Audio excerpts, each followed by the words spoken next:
In this video, we'll be looking at how you can best choose a school for your children in Canada. Are you a new immigrant to Canada and you need information on how best to choose a school for your children? Or you've been in Canada for a while and your children are finally of school age and you want to make an informed decision as per choosing a school for them? This video is for you, so please watch to the end. Hi there, welcome back to Elevate with T. If you haven't subscribed, please do so, like, comment, and share. Thank you. One of the reasons parents move to Canada is because they want a better education for their children. So the information in this video is important to help you to be able to choose the right school for your children. When you're enrolling your children in a school, there are requirements or documents that you would be required to present. And one of it is the vaccination record of your children, their birth certificate, as well as a proof of address.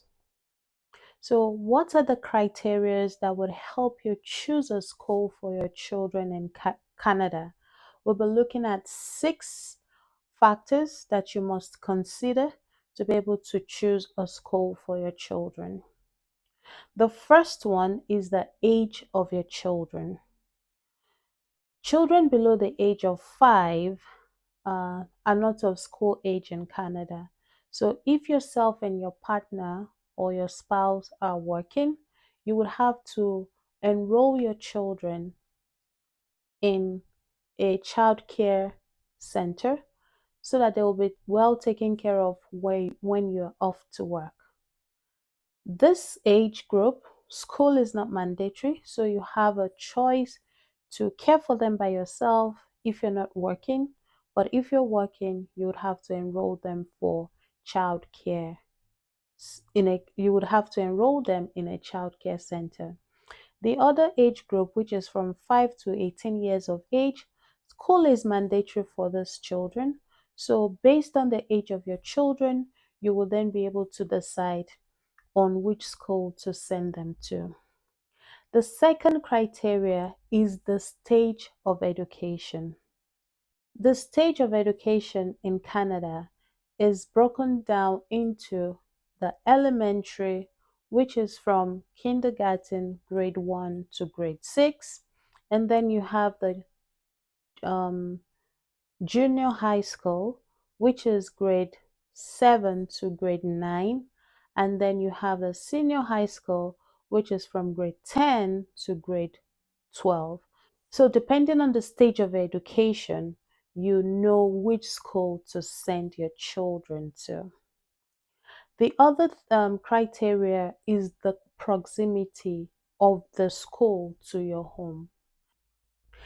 Every school prioritizes admission based on how close you live to the school. Your proof of address. This they would use to know if you can be enrolled in that school. So yes, proximity of that school is a factor that would help you to be able to choose a school that your children go to. In some cases, parents would really like to go to a school, and you might be put on a wait list in that school because you do not live close to that school. And the reason why parents will do that will lead me to my fourth point, which is the ranking of a school. So in Canada, you can actually, schools are ranked based on their performance or available information. There is an institute that does the ranking of a school. I'm going to leave the link of where you can view the ranking of schools in Canada in the description. So look out for that. This ranking then some parents would really want their children to go to a particular school which is not close to where they live, and If you're willing to be put on a wait list, you can do that, but that will be dependent on if there is an opening in that school or they can accommodate you in the school. If a school is well ranked, some parents would want their children to go to that school, even if it is not close to where they live. The fifth criteria would be um, before and after school care program. So for working parents, you definitely need before after school program for your children, because in Canada, most schools would start at 8 a.m. or 8:30 a.m. and then finish at 3:30 p.m. Um, which means that you need where your children will go while you're still at work.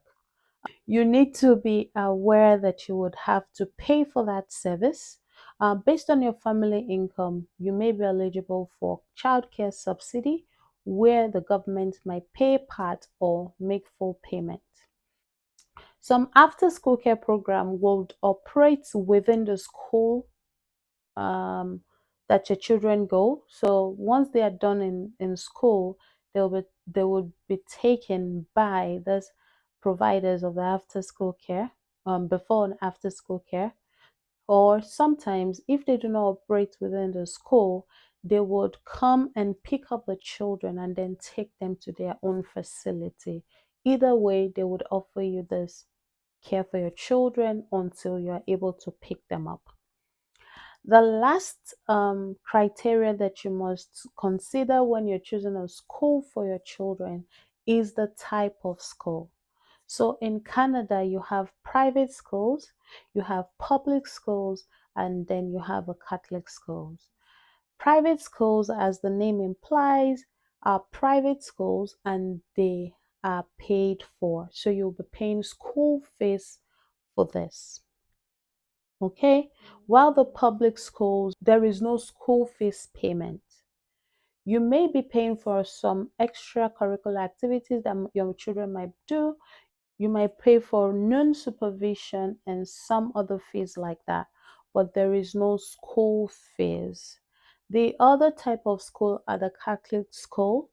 Also, no fees. But if you want your children to go to a Catholic school, you need to provide a baptismal card of your children or either of the parents. I hope this video helps you in deciding or choosing a school for your children in Canada. Again, please subscribe to this channel, like, comment, and share, and I will see you again in my next video. Bye bye.